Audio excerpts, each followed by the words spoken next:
Bonjour Monsieur Gols, Bonjour. merci d'avoir accepté d'échanger avec nous sur les thèmes intéressants la pédopsychiatrie en France aujourd'hui. Pour ceux qui ne vous connaissent pas encore, je rappelle que vous êtes psychiatre, psychanalyste, membre de l'Association psychanalytique de France, que vous avez été chef de service en pédopsychiatrie à Necker Enfants Malades, que vous êtes spécialiste du développement précoce chez le tout petit. Vous avez travaillé auprès de Serge Lebovici sur la psychiatrie du nourrisson et la psychanalyse de l'enfance, auteur de nombreux articles parus dans différentes revues, dans ces différents domaines. Vous êtes l'auteur notamment de Mon combat pour les enfants autistes, paru chez Odile Jacob en 2013, et du livre Le bébé du sentiment d'être au sentiment d'exister, paru chez RS, et je pense que c'était en 2021. Je pense que c'est la 2020, je crois, dans cette 2020, d'accord. Vous êtes probablement un des spécialistes les mieux placés et informés afin de nous éclairer sur la situation de la pédopsychiatrie en France. Cette pédopsychiatrie, comme vous le savez, ne va pas bien.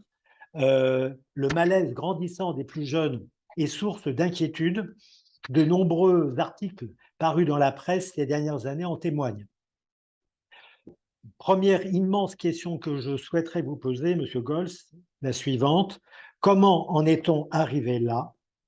Quelle lecture faites-vous des événements qui ont conduit à cette situation où le manque de lits d'hospitalisation se fait cruellement sentir, notamment pour les tout-petits, mais surtout pour les adolescents, et une formation actuelle des pédopsychiatres qui semble ignorer la psychodynamique à l'œuvre chez l'humain en général? Alors, je m'arrête là immédiatement, je vous lance cette immense question, je vous laisse la parole et bien entendu, on n'épuisera pas cette première question, mais il y a d'autres questions qui suivent, donc à vous, Monsieur Gold, je vous passe la parole. Merci beaucoup. Et puis d'abord, merci pour me donner cet espace de parole pour des questions effectivement très importantes. Alors, vous disiez à l'instant, la pédopsychiatrie va mal. C'est un euphémisme. La pédopsychiatrie est dans un état absolument catastrophique. Elle est même en passe de mourir. Je m'expliquerai un petit peu là-dessus, comme elle a disparu déjà dans d'autres pays, y compris en Europe. Nous avions d'ailleurs en 2018, avec ma collègue et une grande amie Marie-Rose Moreau, essayé de tirer une sonnette d'alarme dans une tribune du journal Libération. La pédopsychiatrie ne veut pas mourir, mais la situation est difficile à redresser.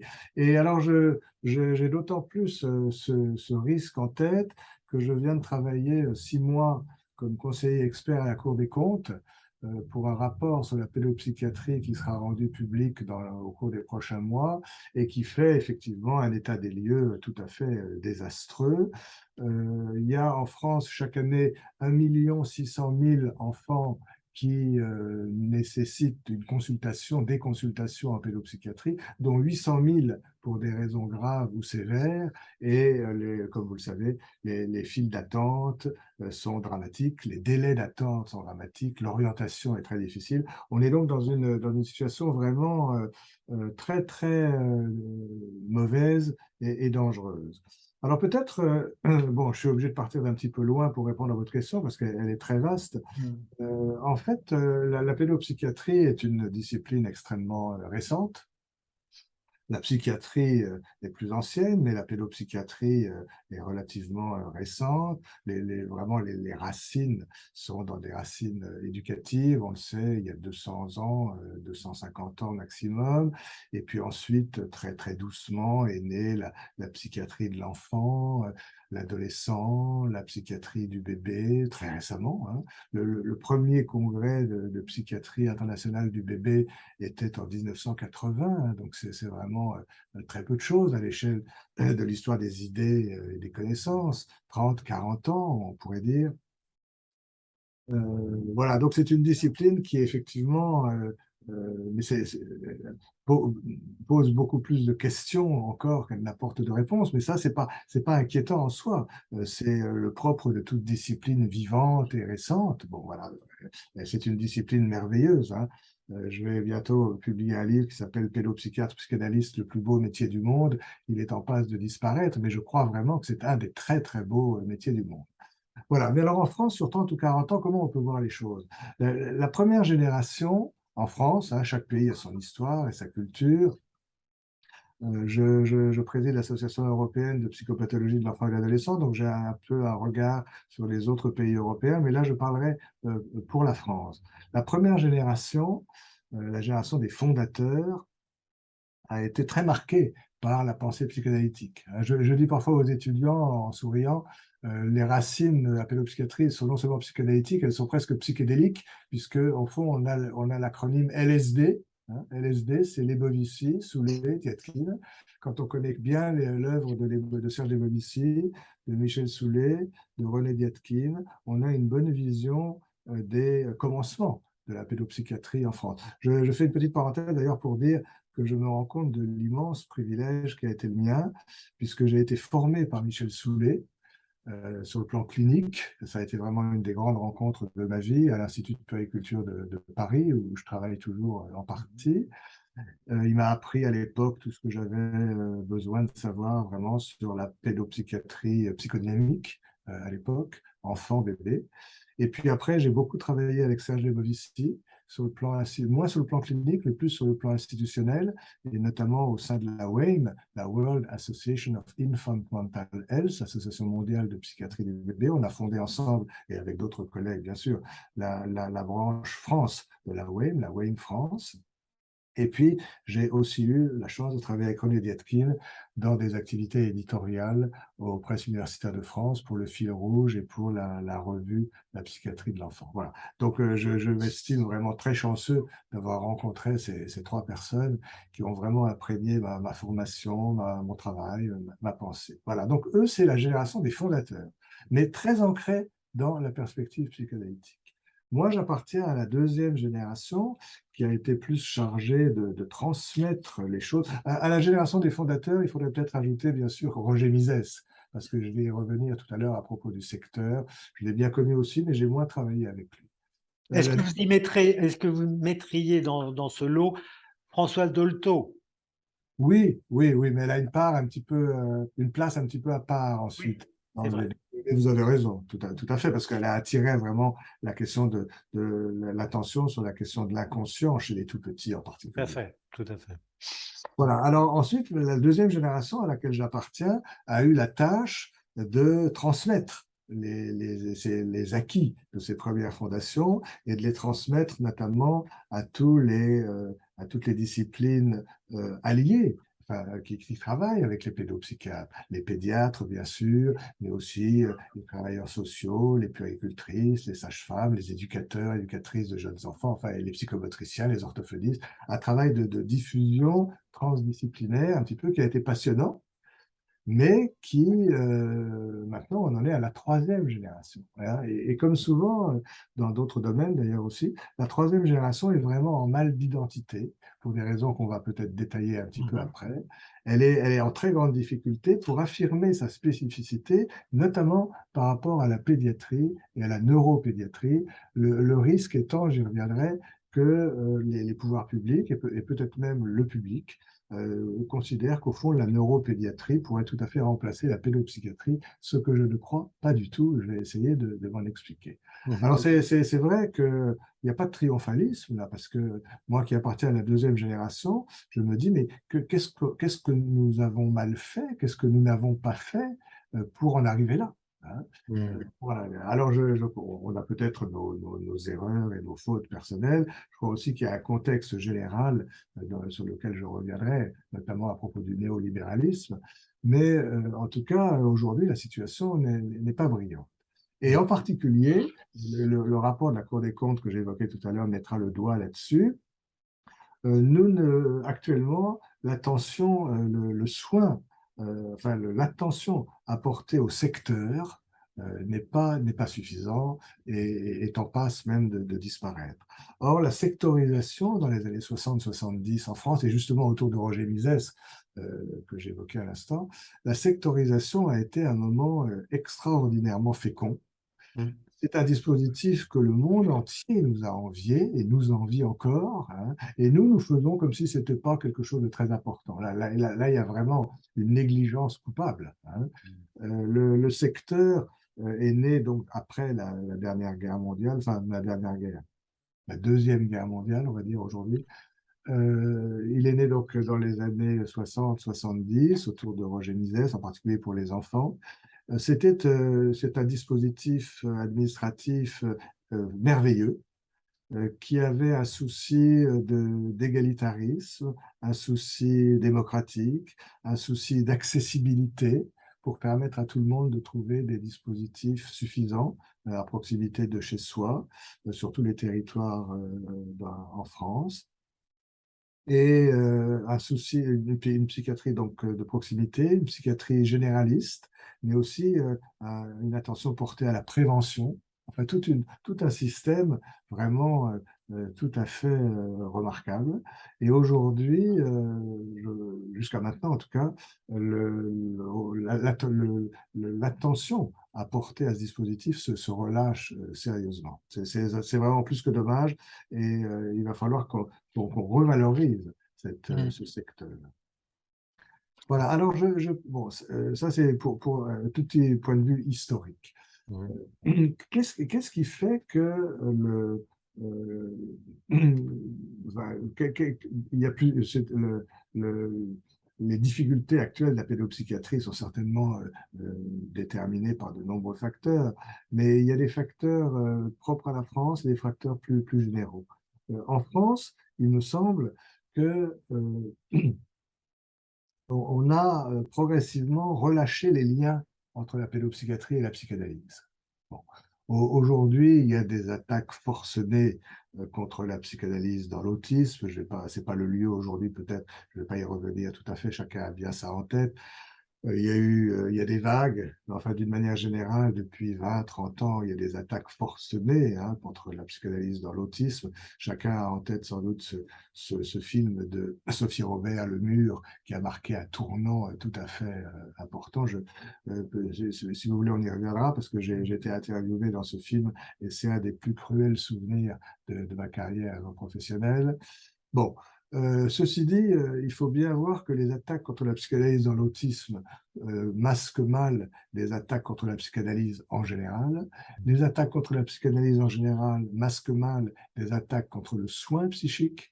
Et les attaques contre le soin psychique masquent mal les attaques contre les sciences humaines en général, ce qui est encore plus grave peut-être, parce que les sciences humaines ont une place extrêmement importante dans l'histoire de la pensée en France et dans nos universités, dans nos facultés. La psychanalyse, pour moi, fait résolument partie des sciences humaines et non pas des sciences expérimentales. La psychanalyse est plus compréhensive que explicative. Peut-être on y reviendra. Voilà. En tout cas, on s'aperçoit que progressivement, je ne pourrais pas dater précisément les choses, mais disons depuis 15-20 ans, les liens se relâchent très nettement entre la pédopsychiatrie et la psychanalyse. Et à l'occasion du cinquantenaire du centre Alfred Binet où j'étais intervenu, j'avais émis l'idée que la crise de la pédopsychiatrie est en fait, et la crise de la psychanalyse sont une seule et même crise. Voilà. En France, la pédopsychiatrie est née, c'est nourri des acquis de la psychanalyse, et en se coupant de la psychanalyse, la pédopsychiatrie perd certainement des forces vives. Voilà. Alors, à ceci s'ajoute que non seulement la pédopsychiatrie se coupe de la psychanalyse, mais elle se coupe de la psychopathologie. Et là, je voudrais faire un petit couplet, si vous voulez, parce que la psychopathologie, c'est plus large encore que la psychanalyse. Dans notre pays, quand on parle de la psychopathologie, tout le monde pense à la psychopathologie psychanalytique. C'est vrai parce que c'est celle-ci qui a été développée, déployée, approfondie en premier et de manière la plus intense. Mais en réalité, on ne devrait plus parler de la psychopathologie au singulier, mais parler des psychopathologies. Ça, c'est mon leitmotiv au niveau de l'Association européenne de psychopathologie dont je parlais tout à l'heure. Il y a la psychopathologie psychanalytique, c'est vrai, mais il y a la psychopathologie de l'attachement, il y a la psychopathologie cognitive, il y a la psychopathologie systémique et familiale, il y a la psychopathologie développementale, la psychopathologie a plusieurs facettes. Elles n'ont pas Phénoménologie. certaines, la psychopathologie psychanalytique est la plus ancienne, mais aujourd'hui, vraiment, les psychopathologies devraient rester au cœur de la pensée pédopsychiatrique. Parce que quelle que soit la facette, et je le redis, psychanalytique, familiale ou systémique, attachmentiste, cognitive ou développementale, le cœur, le vif de la psychopathologie, c'est d'essayer, c'est difficile mais c'est passionnant, c'est d'essayer de nouer ensemble les facteurs endogènes et les facteurs exogènes. Les facteurs endogènes, même quand on est psychanalyste, on sait bien que le génome, ça existe. On sait bien que dans l'autisme, il y a sans doute pour certains enfants des facteurs de vulnérabilité génétique. Personne ne peut le nier aujourd'hui. Il y a le développement neurologique, il y a le développement biologique, moi ce que j'appelle la part personnelle de l'enfant qui arrive au monde. Mais les facteurs exogènes existent aussi, l'environnement. Et dans l'environnement, là aussi, c'est très polyfactoriel. Dans l'environnement, je mets tout ce que vous voulez. L'environnement familial, social, relationnel, culturel, politique peut-être, voilà, écologique, biologique. Mais évidemment, dans cet environnement, comment le nier? Il y a la rencontre de l'enfant avec le fonctionnement psychique des personnes qui prennent soin de lui au début de sa vie et tout au long de sa vie. Les caregivers, si on veut dire comme ça, en tout cas l'autre dont l'enfant humain a tant besoin. Voilà, alors, quel que soit le type de psychopathologie auquel on s'attache, le pari est toujours le même, c'est comment intriquer, comment articuler les facteurs endogènes et les facteurs exogènes. Pour moi, le développement psychique, le développement d'ailleurs physique peut-être aussi, mais en tout cas le développement psychique et les troubles du développement psychique se déploient vraiment au point de rencontre, au carrefour, à l'entrecroisement, à l'interface, je ne sais pas comment dire les choses, entre les déterminants internes et les déterminants externes. Si on lâche les déterminants externes, on est dans une vision purement endogène et très organiciste. Si on lâche les déterminants internes, on est dans une psychogénèse qui est parfois un petit peu désincarnée, un petit peu flottante et un petit peu intellectualisante. Voilà. Donc moi j'ai essayé toute ma vie d'essayer dans chaque situation de prendre en compte. Comprendre, d'ailleurs, c'est un beau mot en français. Comprendre, ça veut dire prendre ensemble, étymologiquement. De prendre ensemble les déterminants internes et les déterminants externes pour comprendre un enfant et le développement d'un enfant et les troubles de son développement. Je crois qu'on est vraiment obligé de tenir compte à la fois de ces facteurs internes et de ces facteurs externes. C'est le plus difficile, mais c'est le plus passionnant. Ce qui fait que le modèle principal de la pédopsychiatrie est un modèle polyfactoriel. Et c'est là qu'on a une grande différence avec les neuropédiatres, et c'est pour que je respecte infiniment. J'ai travaillé à Necker avec un plateau technique, génétique, IRM, imagerie, neuropédiatre remarquable. La neuropédiatrie a toutes ses lettres de noblesse, mais la neuropédiatrie et la pédopsychiatrie, ce sont deux choses différentes. Parce que la neuropédiatrie renvoie plutôt à un modèle endogène, neurologique, alors que la pédopsychiatrie doit absolument plaider et tenir bon sur un modèle polyfactoriel. Si vous voulez, je résume un petit peu autrement les choses en disant que quand on pense aux troubles mentaux de l'enfant et de l'adolescent, vous m'arrêtez quand vous voulez, hein. Quand on pense aux troubles mentaux de l'enfant et de l'adolescent, il y a trois grands modèles possibles actuellement. Et quand on dit modèle, hein, ça ne veut pas dire les modèles, la validité et l'utilité des modèles, c'est pas tout à fait pareil, mais enfin, quels sont les modèles qui nous sont utiles? On a soit un modèle médical, qui serait justement un modèle plutôt pédiatrique et neurologique, c'est-à-dire un modèle qui a une ambition monofactorielle, d'essayer de trouver un trouble endogène qui explique le tableau clinique auquel on a affaire. C'est un modèle qui est déductif, c'est un modèle qui est fait pour fonctionner rapidement et qui s'inscrit dans une temporalité linéaire. Quand on parle d'une maladie pédiatrique, on parle de l'histoire de la maladie, du tableau clinique actuel, du pronostic, enfin c'est la flèche linéaire du temps classique. Bon. Et c'est très bien, quand on amène son enfant à l'hôpital pour un trouble physique X ou Y, on a envie de tomber sur un pédiatre très savant qui très vite va faire un diagnostic, choisir un traitement et accompagner les choses. Voilà. Le modèle psychanalytique ou psychopathologique est à l'opposé de ça. puisque justement, il est polyfactoriel, c'est ce que je viens de dire, avec des facteurs internes, des facteurs externes. Le modèle polyfactoriel est un modèle qui n'est pas déductif, mais qui est plutôt inférentiel, qui fonctionne par association d'idées. C'est-à-dire qu'en écoutant le patient, l'enfant, sa famille, l'histoire, on va avoir des idées qui vont venir. Il n'est pas déductif à partir d'un savoir a priori. Ça ne veut pas dire que les psychanalystes ou les psychopathologues sont plus lents que les pédiatres. Ça veut dire que ce n'est pas le même modèle. Et surtout, le modèle psychopathologique ou psychanalytique ne s'inscrit pas dans une temporalité linéaire, il s'inscrit dans une temporalité circulaire avec les effets de l'après-coup, c'est-à-dire que les conséquences d'un trouble peuvent devenir des causes secondaires qui vont ancrer le trouble ou au contraire lui permettre de s'effacer. Et entre ces deux modèles, je dirais presque diamétralement opposés, eh bien, on a la pédopsychiatrie, le modèle pédopsychiatrique qui se cherche quelque part entre les deux et qui, selon les époques et selon les pays, penche plutôt d'un côté ou penche plutôt de l'autre. En ce moment, dans les pays anglo-saxons ou dans le nord de l'Europe, le modèle pédopsychiatrique est très attiré par le modèle somatique, le modèle pédiatrique, neurologique, monofactoriel, déductif, rapide, endogène. Bon. Dans le sud de l'Europe, sans doute en fonction de l'histoire des pays du sud de l'Europe, la pédopsychiatrie, enfin je viens de le dire, ça commence à s'effacer, mais enfin elle reste quand même un peu plus marquée par ses racines psychopathologiques et psychanalytiques, et donc elle est plus proche du modèle psychanalytique.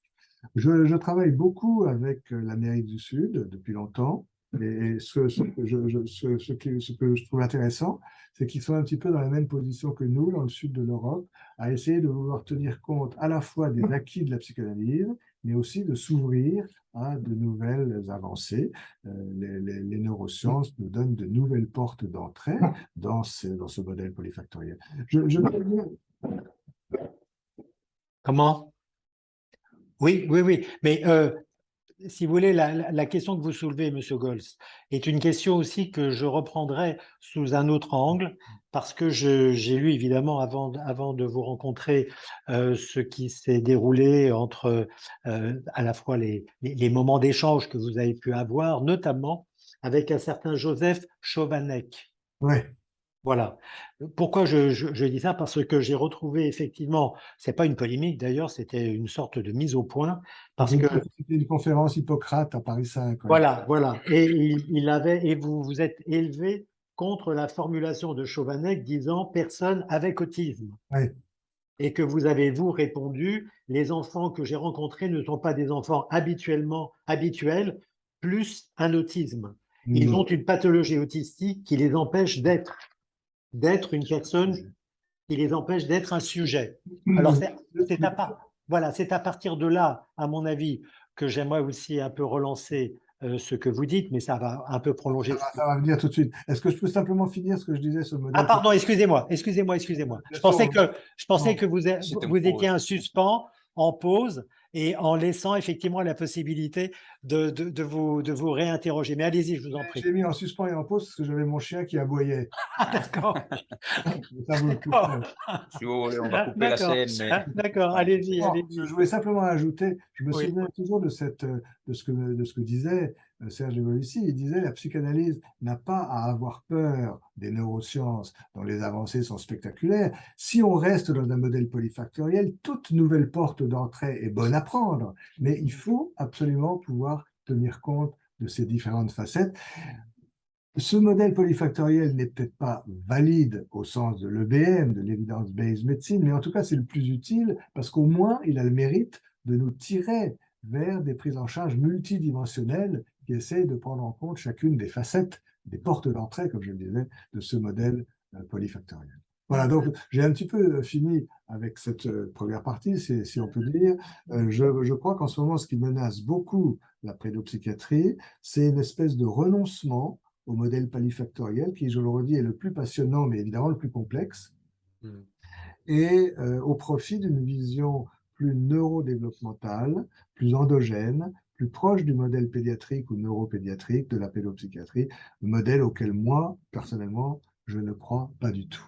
Mhm. Et puis, je voudrais peut-être dire encore un mot, c'est que Allez-y. si on pense au modèle polyfactoriel, articulation des facteurs internes et facteurs externes, je crois que la chance, parce qu'il faut quand même essayer d'être optimiste, là on touche le fond, donc soit on meurt, soit on monte. Il n'y a pas 36 solutions. Et je pense que peut-être on pourra remonter grâce à l'épigénèse. Mhm. Voilà. La causalité épigénétique, je crois, pourra peut-être un jour nous réconcilier, c'est-à-dire de bien comprendre comment les facteurs du dehors viennent influencer, réguler, moduler l'expression de notre génome dans les pathologies autistiques. Je crois qu'on a là un champ de travail formidable. Hein. Oui. Quand la causalité épigénétique sera davantage démontrée, je pense que ça pourrait permettre une sorte de réconciliation entre les organicistes et les psychogénistes exclusifs qui ont tort, à mon avis, les uns comme les autres. Mhm.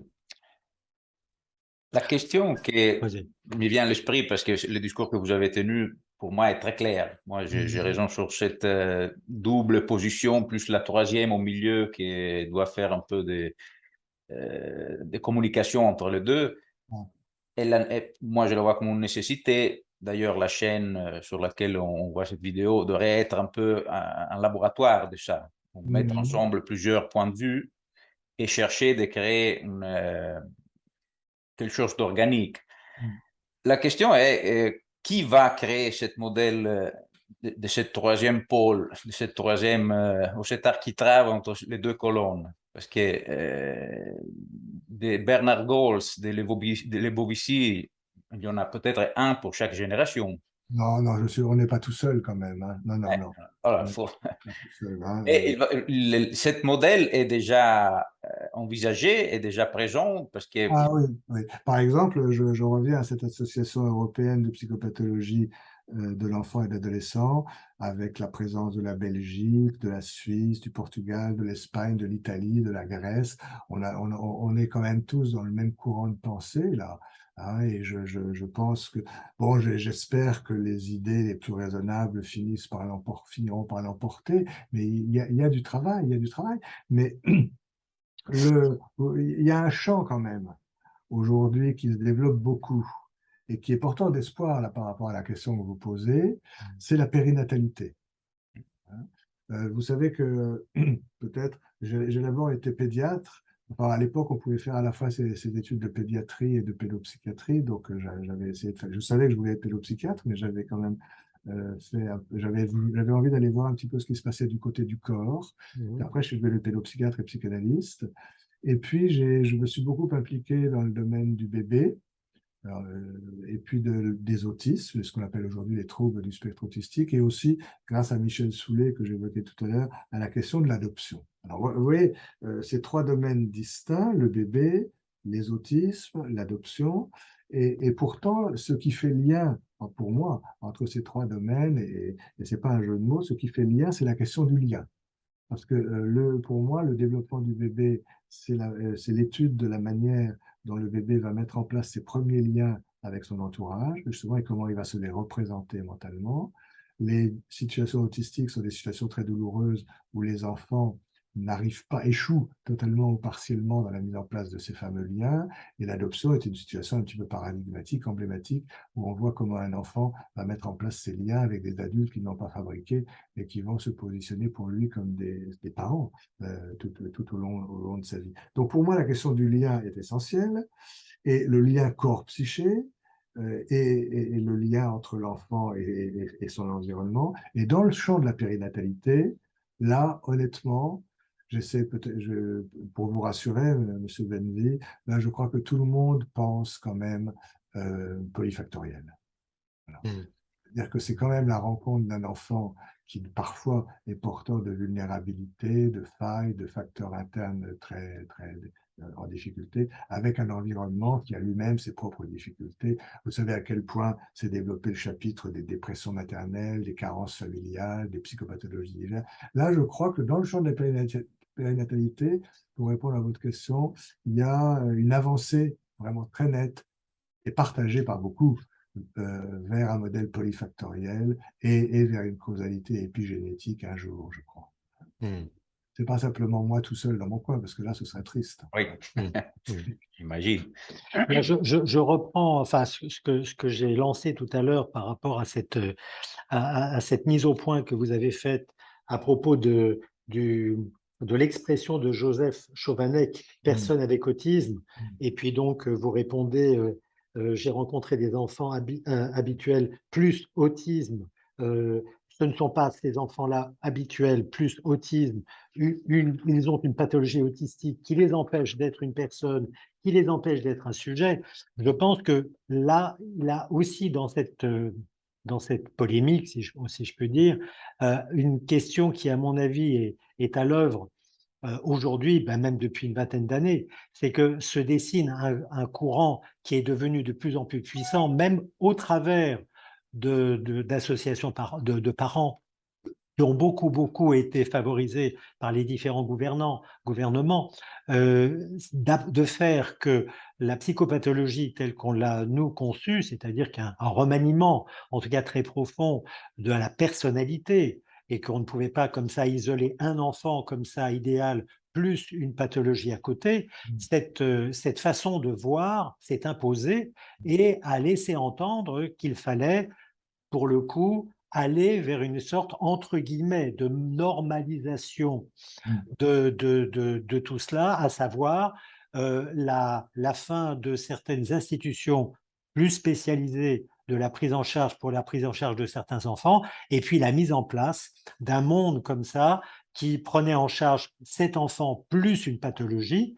Et je pense avoir vu et entendu pas mal de parents dans ces associations avec lesquelles j'ai pas mal dialogué, qui m'ont avancé l'idée qu'ils en avaient, alors je caricature un peu le propos, ils en avaient assez d'être des parents particuliers, avec des enfants particuliers, qu'ils voulaient rejoindre la cohorte des parents d'enfants dits les enfants, et avec une pathologie de leur enfant qui venait effectivement bouleverser cette affaire.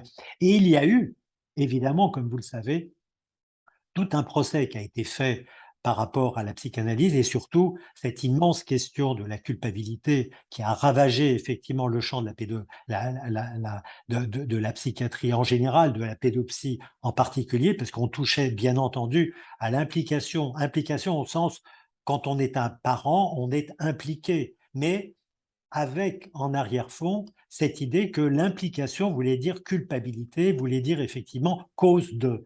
Et il y a eu des ravages qui ont été effectivement, qui ont donné lieu à cette espèce de remaniement. C'est un des points sur lesquels effectivement j'aimerais vous entendre, Monsieur Gols. Ah, écoutez, vous avez dit beaucoup de choses. Là, je vais tâcher de reprendre un petit peu. C'était effectivement quelque chose d'extrêmement important.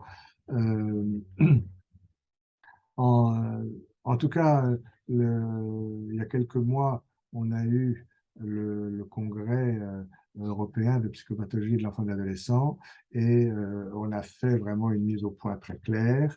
Les parents ne sont pas responsables de leur autisme. Point final. Aujourd'hui, on doit vraiment avoir ça en tête. C'est pas comme ça qu'on peut poser la question et ça ne tient pas la route. Voilà. Alors, bien sûr, parfois on dit les choses et on n'est pas entendu, on crie dans le désert. Il y a peut-être encore des psychanalystes qui accusent les parents de ceci ou de cela. Il y a sans doute encore des parents qui se sentent culpabilisés par les professionnels qu'ils rencontrent. Mais aujourd'hui, la position officielle des psychanalystes qui s'occupent d'enfants autistes n'est pas une position causale. C'est une position compréhensive. Je vais essayer de m'expliquer là-dessus.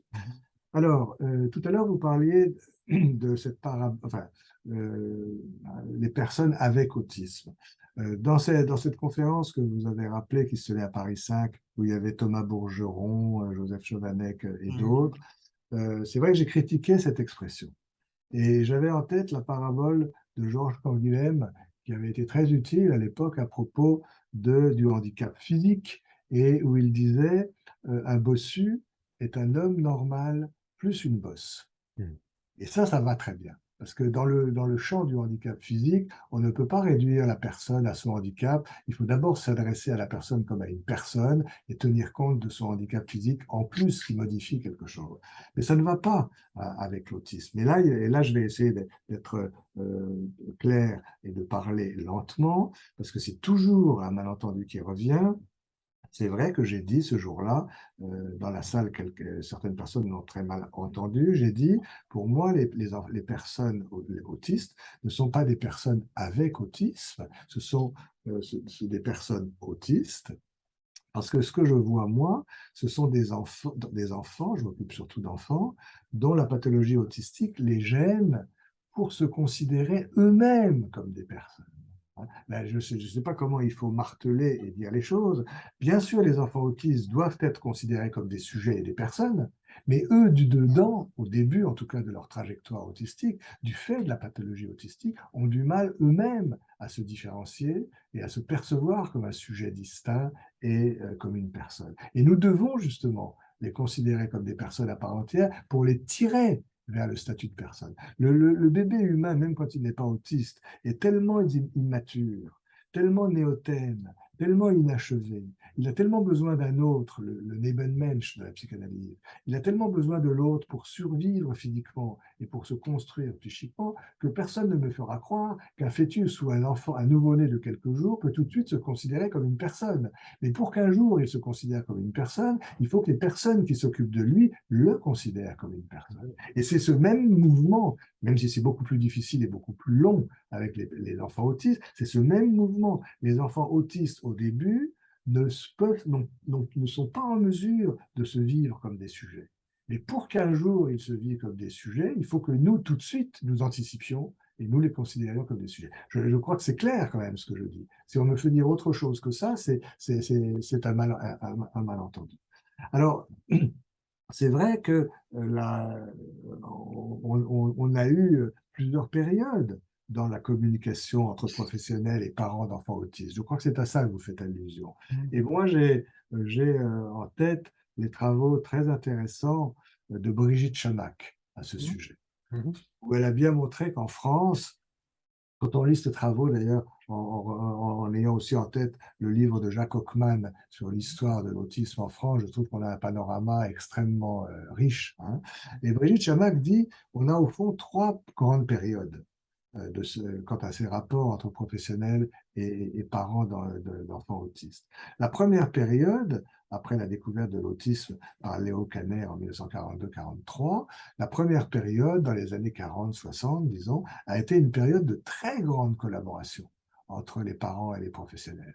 La main dans la main, ils ont construit les premiers hôpitaux de jour, les premières institutions, les premiers lieux de soins véritablement pour les enfants autistes, et il n'y avait là aucune animosité particulière. Et puis la deuxième période a été dominée par la pensée, la référence à Bettelheim. On ne va pas se lancer dans ce débat aujourd'hui. Bettelheim aux États-Unis, où il n'y avait pas de secteur, justement. Et pour prendre en charge intensément les enfants autistes, a créé des internats où il voulait pouvoir les aider tout au long de la journée et de manière intensive. On a pensé qu'en proposant un internat, il voulait implicitement dire qu'il fallait les séparer de la toxicité familiale. Personnellement, je ne crois pas que Bettelheim avait ça en tête. Enfin, on ne va pas revenir en arrière, le mal est fait. Et en France, en tout cas, les positions de Bettelheim ont été entendues comme des accusations des parents d'être à l'origine de l'autisme de leur enfant. Simplement, je redis que en Caroline du Nord, il n'y avait pas de secteur et que les distances sont longues et que la notion d'hôpital de jour ou de centre de soins diurne était compliquée. Bon. D'ailleurs, Monsieur Goltz, on oublie quand on évoque Bettelheim tout le travail qu'il faisait auprès de ses mêmes parents. Absolument. Il y a eu tout un accompagnement, un travail important, et on oublie généralement de l'évoquer. Enfin, l'histoire est passée par là et aujourd'hui, c'est très difficile de revenir en arrière. Mais la troisième période, selon Brigitte Chamac, dans laquelle on est, et qui a commencé dans les années 90, notamment avec le DSM-3, puis le DSM-4 et le DSM-5, c'est plus une période anti-psychanalytique, c'est une période anti-psychiatrique, avec l'idée que peut-être les troubles autistiques purement endogènes, neurodéveloppementaux, je vais revenir sur ce terme dans un instant si vous me le permettez, que les troubles autistiques, en fait, ne seraient pas forcément une pathologie, pas forcément une maladie mentale, mais simplement une manière d'être différent, une manière de penser différente, et que la psychiatrie n'avait pas grand-chose à dire sur ce point. Et je crois qu'on est encore aujourd'hui, enfin, quand on fait des généralités comme ça, évidemment, il y a toujours des parents qui sont différents les uns des autres, hein, mais c'est une tendance générale à à penser l'autisme non pas comme une maladie mentale, mais plutôt comme un handicap, ce qui est quelque part un non-sens, parce que le handicap n'est pas une cause. Le handicap, c'est une conséquence. Dans les grandes classifications internationales, celle de Woods en particulier, elle a été longtemps utilisée. Le handicap, la déficience, c'est la conséquence d'une situation pathologique. Mais le handicap n'est pas une cause en soi. Bon, aujourd'hui, les autismes sont rangés dans la catégorie des handicaps, ce qui n'est pas forcément une bonne idée, hein, parce que c'est une façon aussi de mettre de côté la souffrance.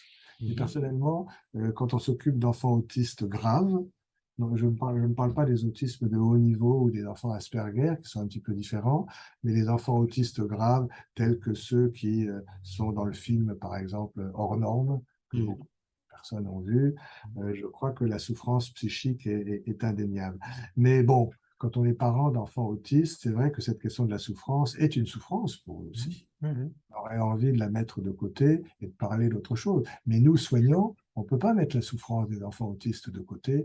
Les enfants autistes graves présentent une souffrance psychique importante. Et j'ajoute même que sortir de l'autisme est aussi une source de souffrance et doit être accompagné.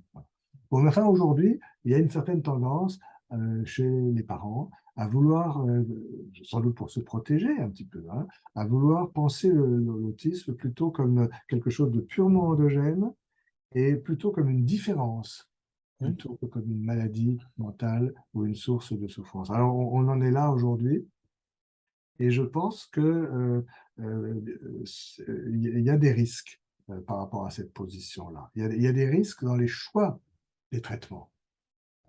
Et là, pour moi, c'est l'occasion de marteler quelque chose. Alors, j'espère que grâce à votre chaîne YouTube, on l'entendra. Pour moi, il reste, je vous ai dit qu'un modèle polyfactoriel débouchait tout naturellement sur une prise en charge multidimensionnelle. Donc, pour un enfant autiste, il doit y avoir de la pédagogie, il doit y avoir de l'éducatif, il doit y avoir du rééducatif, mais il y a une place toujours pour le soin. Mais un soin, et le traitement psychanalytique des enfants autistes, pour moi, n'est pas du tout quelque chose qui doit être annulé. Être autiste n'est pas une partie de plaisir, et sortir de l'autisme n'est pas non plus une partie de plaisir, parce que l'enfant rencontre un monde qui lui paraît troublant au début. Je ne veux même pas dire inquiétant, mais difficile, comme un bébé d'ailleurs, comme un bébé qui émerge. Bon.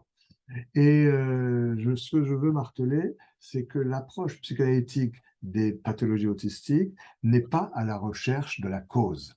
Voilà. Aujourd'hui, les psychanalystes modernes, en particulier ceux qui s'inscrivent dans le mouvement post-clénien, ne sont plus à la recherche d'une cause, personne ne la connaît. Probablement la cause est multiple, et aujourd'hui, s'obséder sur la cause est une source de malentendus. Le but premier des traitements psychothérapeutiques d'enfants autistes est de bien comprendre les angoisses que présente l'enfant, de bien comprendre les mécanismes de défense que l'enfant a mis en place contre ces angoisses, et d'essayer de desserrer ces mécanismes de défense pour que le développement général, et notamment le développement cognitif, puisse reprendre. Je ne crois pas qu'il y a là quelque chose de scandaleux. Prendre en compte les angoisses, bien comprendre les mécanismes de défense, essayer de les assouplir pour que le développement puisse reprendre. Ça n'a rien à voir avec la question de savoir si c'est le père, si c'est la mère, si c'est la société qui est responsable. Tout ça devrait être derrière nous. Et si des psychanalystes accusent les mères, je ne me sens pas solidaire de ces psychanalystes-là. Voilà. Alors, en même temps, quand un enfant a des fragilités particulières, des facteurs de risque, il a parfois des interactions précoces qui sont faussées, et très tôt. Hein. Et aujourd'hui, la question n'est pas le diagnostic précoce, c'est le diagnostic précocissime du risque autistique. Hein. Dans la deuxième année de vie, on est dans le diagnostic précoce de l'autisme. Dans la première année de vie, on est dans le diagnostic précocissime du risque autistique. Et là, il faut intervenir de manière multidimensionnelle, parce qu'un enfant qui réagit mal dans les interactions, c'est très difficile pour les parents de s'ajuster à ça. Et forcément, on va entrer dans un cercle vicieux où chacun aggrave les dysfonctionnements des réponses de l'autre, ce que Jacques Hockman, que je citais tout à l'heure, a très justement appelé le processus autistisant. Mm. Et c'est quelque chose de dynamique, ça n'accuse personne, c'est au niveau du lien, c'est au niveau de la boucle, et il faut intervenir très tôt parce que ce système-là a une vocation spontanée à l'auto-aggravation. Jacques Hoffman, un jour, avait raconté quelque chose d'extrêmement intéressant. Il avait parlé de la première société de linguistique qui s'était créée en Suisse dans la suite des travaux de Saussure. Et il avait dit, dans cette première société de linguistique au monde, dans le règlement intérieur de cette société, le premier article de ce règlement intérieur disait, avec une grande intelligence, ici, il ne sera pas question de l'origine du langage, mais seulement des mécanismes du langage. C'est-à-dire, il ne sera pas question du pourquoi, mais du comment. Et je crois qu'aujourd'hui, quand on prend en charge les enfants autistes, on doit être dans cette position-là. Si on s'obsède sur d'où ça vient, eh bien, on rate le comment, les mécanismes, l'organisation de la pathologie, et on peut pas s'intéresser en même temps au pourquoi et au comment. Les thérapeutes d'enfants autistes aujourd'hui, en tout cas ceux qui sont dans l'air du temps, s'intéressent vraiment aux mécanismes de l'organisation autistique et moins à ses causes que peut-être il y a 20 ans ou 30 ans. Mm.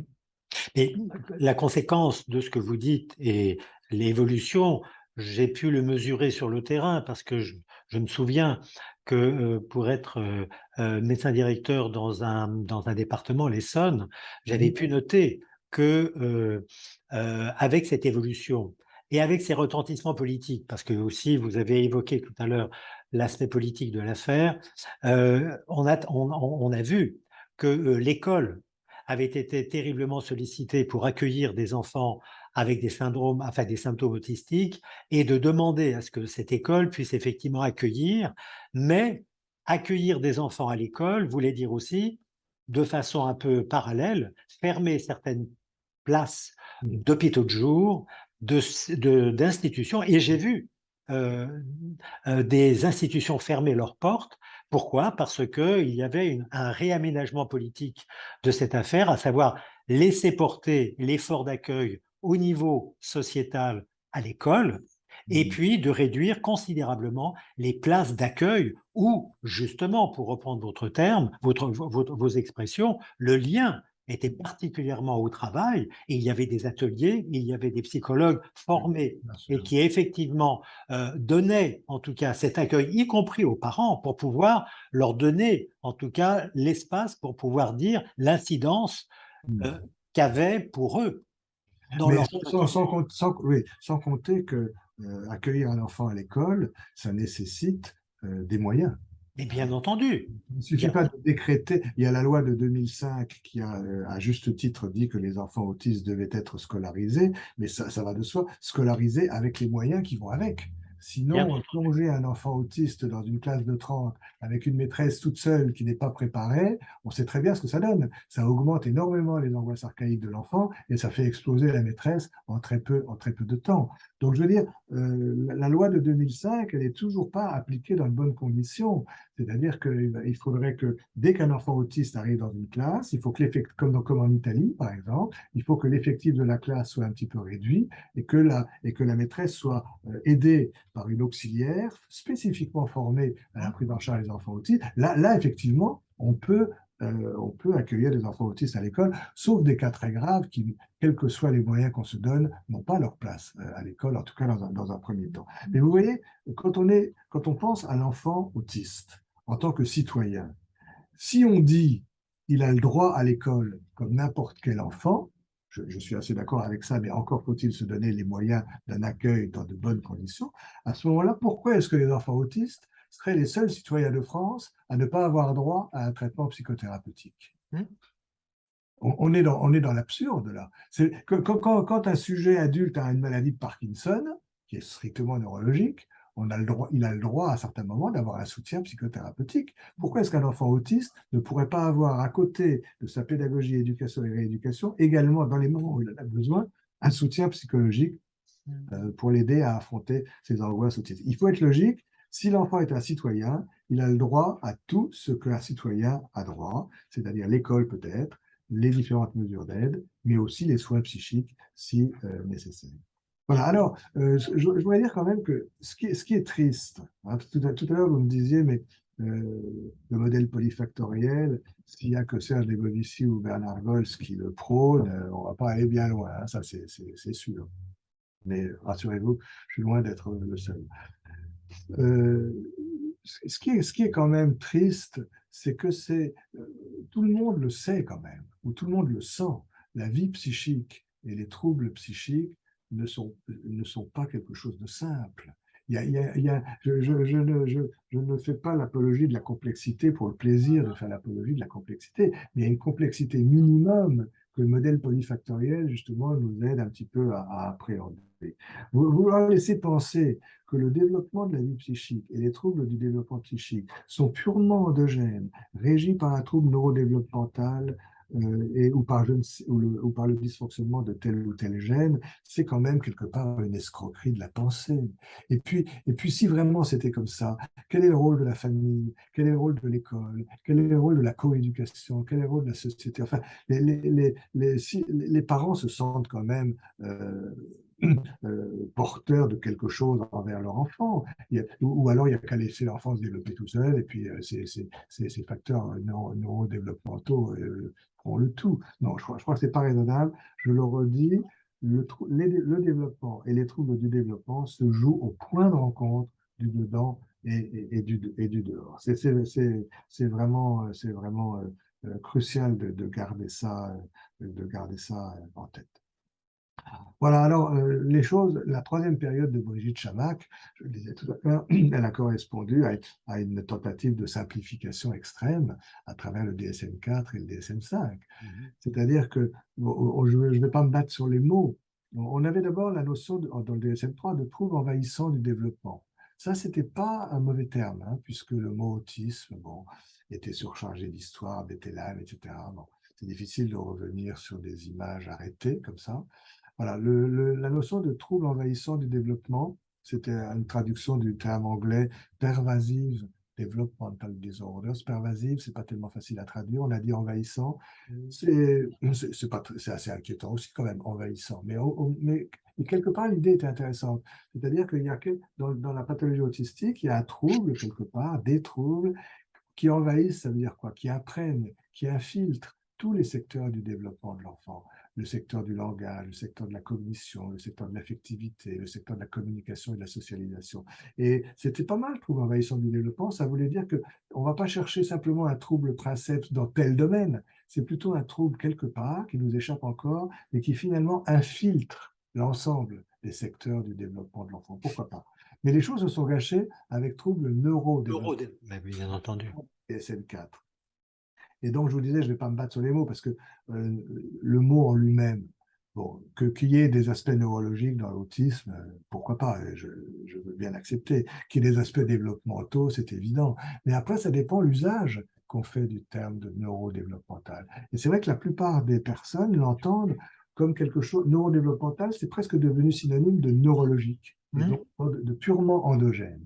Et là, je ne vais pas revenir sur ce que je vous disais tout à l'heure, mais si on se place dans une perspective polyfactorielle ou épigénétique, eh bien, il faut rester à l'entre-deux des facteurs internes et externes. Neurodéveloppemental est un petit peu trompeur. Oui, surtout que la nature neurologique n'est pas détaillée dans cette classification. Non, elle n'est pas détaillée, mais elle est affirmée, elle est proclamée. Voilà. Et puis là, déjà, il y a eu une source de malentendu parce qu'on a divisé ces troubles neurodéveloppementaux, je pense au DSM-4, en 3 grandes rubriques typiques, qui étaient l'autisme de Kanner, initial, la forme la plus pure, si on peut dire, puis des autismes atypiques, qui rassemblaient déjà des choses beaucoup plus très différentes. Je pense aux psychoses désintégratives, au syndrome de Rett, enfin bon, on peut se reporter au DSM-4, aux psychoses et même au syndrome d'Asperger qui se trouvait là à ce moment-là.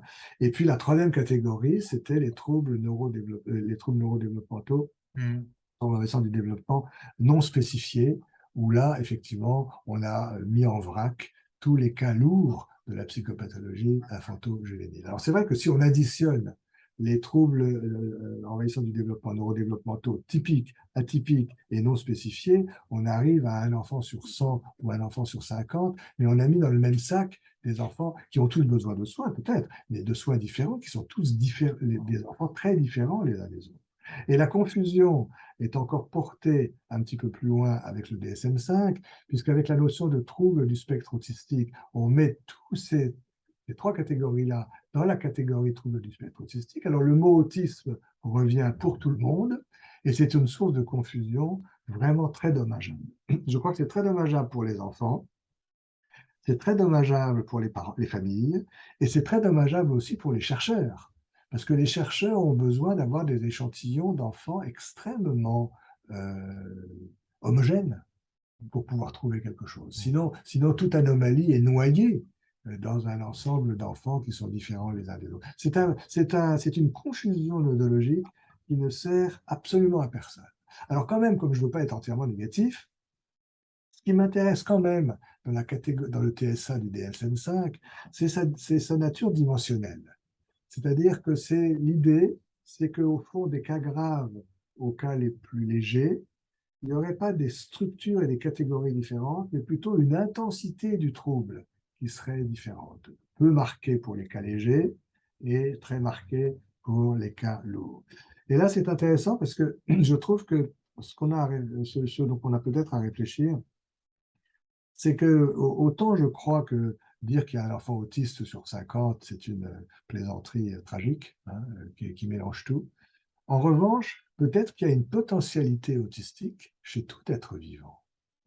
Et simplement, on est peut-être tout le temps en train d'osciller entre une ouverture sur le monde et un retrait en soi, c'est-à-dire ce que j'ai appelé le passage, la dialectique permanente entre l'existence qui est ouverte sur l'extérieur et l'être qui est à une sorte de repli plus sur ses sensations, ses perceptions sur soi-même.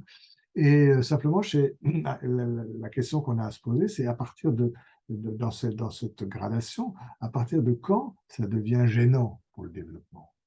Les enfants, les bébés qui vont très bien, ont aussi des petits mécanismes autistiques, mais qui ne les gênent pas dans leur développement, parce que c'est très fugitif, c'est très peu de temps. Un bébé qui vient de boire, par exemple, qui vient de finir sa tétée, il est fatigué, il a fait du polysensoriel pendant quelques instants, c'est très fatigant, c'est des processus d'attention. On a tous vu un bébé après la tétée, il se repose, qui s'accroche à une lumière, qui s'accroche à une odeur, qui s'accroche à une sensation tactile. Il repasse dans le monofactoriel, le monosensoriel, et ça, le repli monosensoriel, c'est un mécanisme autistique. Mais chez les bébés qui vont bien, ça ne les gêne pas parce que c'est fugitif et transitoire. Les enfants autistes s'enlisent là-dedans. Et on a un vrai travail pour savoir à partir de quand cette potentialité autistique, qui à mon avis est propre au vivant psychique, cette potentialité autistique à 100%, à partir de quand elle devient gênante, entravante pour le développement. Pour moi, c'est la seule qualité de la rubrique TSA qui part des cas les plus légers jusqu'aux cas les plus graves, mais qui quand même mélange tout, et encore une fois, ça ne sert à personne. Oui, parce que dans l'appellation que vous avez raison en tout cas de souligner de trouble neurodéveloppemental, ça laisse entendre qu'il y aurait une embryologie particulière, embryogénèse, qui entraînerait toute une série de conséquences et du coup, ça remettrait au cœur même de l'enfant qui aurait un dysfonctionnement au niveau de l'embryogénèse, quelque chose qui fait que on s'organiserait autour de cet enfant qui présenterait une sorte de façon de fabriquer en tout cas son appareil cérébral d'une façon inadéquate et qu'il faudrait simplement appareiller. Alors là on peut pas anticiper sur ce qu'on comprendra peut-être mieux dans 10, 15 ou 20 ans, mais juste pour préciser ce que vous venez de dire, Oui. il n'est pas exclu que même une embryogénèse prénatale intra-utérine soit elle-même le fruit d'un modèle polyfactoriel. Ce n'est pas parce que c'est prénatal que c'est forcément purement neurologique ou endogène. Le fœtus, il est déjà dans un milieu environnant particulier. Il reçoit des sons, il reçoit des sensations. Enfin bon, on ne va pas se lancer là-dedans. Mais je veux dire, peut-être qu'il y a des racines prénatales du risque autistique, mais des racines prénatales qui sont elles-mêmes polyfactorielles et mixtes endogènes et exogènes. Oui, mais ce que je disais par rapport à cette idée que ça laisse entendre que c'est une embryogénèse qui est en cause, ça permet à certaines personnes qui sont les tenants de cette valeur-là d'écarter du Oui, coup toute incidence relationnelle et de mettre à côté toute interrogation sur le lien. Et là, oui. ça devient hégémonique. Vous voyez, pour le coup, ça permet à certaines personnes de mettre le haut là sur des expériences fantastiques qui avaient lieu ici et là et de dire, après tout, maintenant on change tout parce que c'est l'embryogénèse qui est en jeu. On arrête les frais de tout ce qui est lien, tout ce qui est considération épigénétique même à la limite. Je suis bien sûr, mais les professionnels qui soutiennent cette position-là, à mon avis, je le redis, c'est une escroquerie de la pensée parce que c'est une simplification outrancière. Ah oui. Rien n'est purement endogène et rien n'est purement exogène. Moi, c'est la question du lien et de l'entre-deux qui me fascine depuis.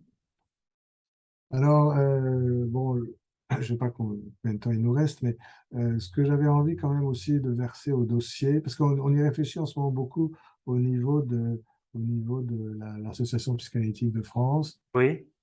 avec Dominique Suchet, avec Christophe Dejoux, on a mis en place un ARC, c'est-à-dire un atelier de recherche clinique et conceptuelle, pour quand même essayer de réfléchir qu'est-ce qui fait qu'on en est arrivé aujourd'hui à une telle destitution de la pensée Ah psychanalytique, oui. toutes les institutions hospitalières, universitaires, etc., etc. Et qu'est-ce qu'on n'a pas fait là aussi? Et on a regardé les choses se faire et peut-être qu'on n'a pas réagi suffisamment tôt. Enfin bon, il y a vraiment besoin de s'interroger là-dessus. Mais moi, personnellement, et je suis très proche là de la pensée de Pierre de Lyon, hein, Oui. qui est que comme, nous avons interviewé, Qui a été notre qui était notre premier première personne invité. interviewée. vous savez aussi qu'il a été attaqué de manière extrêmement intense hein, sur ses positions dans l'autisme. Et pourtant, il plaide pour une pédopsychiatrie humaniste. Et la pédopsychiatrie, encore une fois, ce n'est pas la neuropédiatrie. Et bon, alors il y a des raisons locales. Je vous ai dit, peut-être qu'en France, on s'est coupé de nos racines psychanalytiques, peut-être qu'on s'est coupé de la psychopathologie, on a été attiré vers un modèle plus monofactoriel, etc. Tout ce qu'on a dit là depuis tout à l'heure. Il y a aussi quelque chose de plus général. Je ne sais pas si Pierre de Lyon en a parlé, mais il y a la question et là, alors, pour le coup, je suis tout à fait impuissant à moi seul, et puis ça ne va pas changer demain, mais c'est la question du néolibéralisme. Et la pensée néolibérale a presque par essence un ennemi fondamental, c'est le sujet de l'inconscient. Parce que la pensée néolibérale s'articule autour du sujet interpersonnel et des conflits et des concurrences entre les personnes. Mais le conflit intrapsychique, par définition, est quelque chose qui la gêne. Et il me semble qu'il y a toute une stratégie néolibérale qui s'attaque à la psychanalyse dans le monde entier. Voilà. Alors, comment est-ce qu'on peut lutter contre ça? Je n'ai aucune idée. Je ne peux que poser la question. Mais en tout cas, dans cet atelier de l'APF, là, c'est quelque chose qui nous questionne. Là, c'est la réflexion de Roland Gori qui est, je ne sais pas si vous voulez la citer, mais lui, il a développé beaucoup cette question du rapport entre la clinique et l'économie. Ah oui, oui, oui. Mais avant. Ce qui expliquerait quand même cette espèce de raz-de-marée mondial anti-psychanalytique. Et non, Oui. c'est français, hein. Mais déjà des philosophes comme Husserl, Heidegger et Gunther Anders, qui étaient maîtres, élèves et maîtres de l'élève aussi, ont développé soit la question psychopathologique, parce qu'ils ont inventé la phénoménologie, et ils ont discuté, il y a un siècle et demi, cette question de la disparition de la pensée humaniste, à cause de ce qu'eux, ils appellent la technique. Donc là, il y a toute une réflexion qui est nourrie encore dans certains environnements, surtout dans la philosophie, et que peut-être il faudrait récupérer pour mieux comprendre. Alors, j'ai été très frappé, là, j'ai lu cet été un livre de Barbara Stiegler, Ah oui, Stigler, oui, oui, oui. écrit en 2019, et qui s'appelle Il faut s'adapter, et qui fait Oui, oui, un peu l'histoire, justement, de absolument. ces théoriciens du Mm. néolibéralisme. Bon, là, la partie est lourde, hein. Ça ne va pas s'inverser en 2 minutes, mais est-ce que dans une pensée, est-ce que dans un monde néolibéral, il n'y a quand même pas la place pour une pédopsychiatrie humaniste, polyfactorielle, et qui tienne compte de l'institution et de la constellation transférentielle de Pierre de Lion? J'espère que si, quand même, et c'est là-dessus que je voudrais lutter dans la dernière partie de mon trajet professionnel. En tout cas, c'est pour ça que moi, j'ai fondé l'Institut contemporain de l'enfance, qui est un espace pour penser le soin psychique, qui ne soit pas réductrice, pour penser le soin, to care, mais aussi pour penser le prendre soin. Excusez-moi, le soin psychique, c'est to cure, et le prendre soin, c'est to care, justement, pour les bébés, les enfants et les adolescents. Et clairement, je dis mes références à la psychanalyse, à la pédagogie, à la psychopathologie, et aussi aux arts et à la culture, parce que la créativité artistique a quelque chose à nous dire aussi. De la créativité. Absolument. Absolument. Voilà, donc c'est pour vous dire que voilà, je décide d'être optimiste. Voilà, parce que si j'attends, l'optimisme, ça se décrète. Hein, il ne faut pas attendre qu'il nous tombe dessus. Nous sommes 3. Il faut le croire. Nous sommes déjà 3 là. Oui. D'ailleurs, je dois dire que si le plaisir d'échanger avec nos invités, avec vous notamment, Bernard Gols, c'est aussi pour dire que moi j'ai été frappé par ce peu de connaissances de beaucoup de stagiaires qui venaient dans les CNPP, où ils découvraient littéralement l'histoire même de la pédopsie, l'histoire de la psychiatrie. Mais Je parle même pas de l'histoire. c'est pas simplement dommage, parce que j'aime bien cette formule, l'intolérance, et notamment l'intolérance de nos adversaires, tient toujours à l'inculture. Mais bien entendu. Voilà, et c'est le fruit de la culture. Si on s'intéresse un petit peu à la pensée de l'autre, on essaie de voir comment les choses peuvent s'articuler. Hein, ça ne veut pas dire se confondre, mais se compléter, s'articuler, se lier. Hein, je reviens toujours au lien. Oui. Vous voyez, il y a aussi, dans toute cette analyse, peut-être, il y a aussi une loi dont il faut se souvenir. C'est une loi très ancienne dans le domaine de la psychologie de l'entreprise. Il y avait un psychosociologue qui s'appelait Elliot Jaques, qui, en son temps, que toute institution, que ce soit pour gouverner, pour éduquer, pour soigner, court toujours le risque de finir par s'organiser sur le mode du problème qu'elle prend en charge. Bleguer a repris ça ensuite, René Roussillon plus récemment, avec la force de pénétration agit. Et en fait, c'est vrai, l'autisme autistise, la dépression déprime, la maltraitance en maltraitant. Nos conflits là, entre les adversaires de la psychanalyse et nous, quelque part, on reprend un clivage relationnel qui est en écho des clivages sensoriels de l'enfant autiste. Et ne pas s'intéresser à ce que la psychanalyse dit aujourd'hui de l'autisme, c'est être autiste. C'est être sourd à la pensée de l'autre. Oui, tout à fait. Et c'est bien pour ça que si nous demandons à certaines personnes qui se sont engagées d'éclairer à la fois leur parcours et pour pouvoir permettre à ce que les nouveaux qui arrivent comme ça, les nouveaux professionnels, ceux qui s'intéressent à notre champ, puissent effectivement se référer à ce qui s'est fait antérieurement pour éventuellement porter la question un peu plus loin. Mais ça, c'est absolument nécessaire. C'est absolument nécessaire. Et en ce moment, ce n'est pas dans l'air du temps tout à fait avec le je vois notamment au niveau des jeunes collègues. Hein. Oui, tout à fait. Mais j'ai par exemple, moi, au CNPP de Juvisy, quand j'y étais, des jeunes stagiaires venaient et découvraient tout un champ qu'ils ignoraient depuis leur formation universitaire. Et ils étaient enthousiasmés de dire qu'il y avait une autre pensée possible qui existait. Et ça m'a beaucoup, poussé à m'associer à mon collègue Lorenzo Benzi pour effectivement, au moins avec nos petits moyens, essayer un peu de tenir cette espèce de gageure. Vous voyez, vous êtes aussi optimiste que moi, finalement. Mais oui, absolument. Non, il faut l'être, absolument. En tout cas, Monsieur Gols. Je voulais vas-y. ajouter la dernière question, que peut-être ce sera le thème pour une prochaine rencontre. Mais on a parlé de cette menace qui vient de l'extérieur, donc la menace politique, la menace de l'économie, on pourrait ajouter la menace de la culture. Mais comment on peut prendre en considération, comment on peut comprendre la crise des vocations? Parce que on voit que le nombre de professionnels qui rentrent dans la pédopsychiatrie diminue d'année en année. Alors là, pour le coup, je ne peux avoir qu'une réponse à l'échelle française parce que je ne connais pas le détail de ce qui se passe dans les autres pays. Mais là, on a corrigé un petit peu. Bon, il y a beaucoup de choses qui jouent parce que en pédopsychiatrie, les recherches sont pas très bien subventionnées.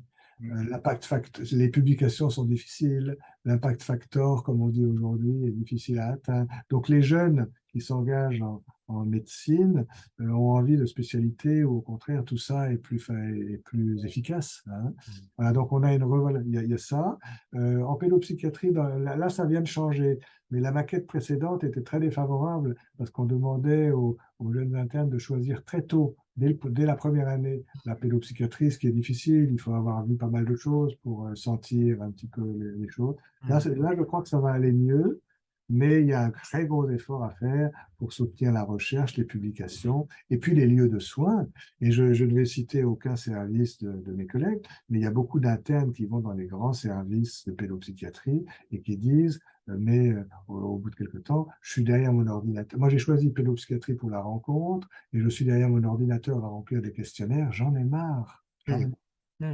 Donc, nos internes, la pédopsychiatrie, c'est une médecine de la rencontre singulière.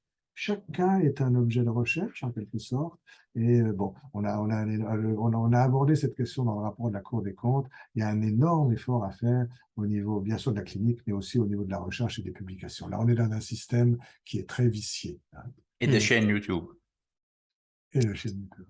Voilà. Et quand va être publié ce rapport, Monsieur Gold? Il faut qu'il fasse son petit circuit par la Chambre des députés, mais je pense avant la fin de l'année. Avant la fin de l'année, très bien. Et on fait très attention à la revalorisation du secteur, justement. Ah, parfait, parfait.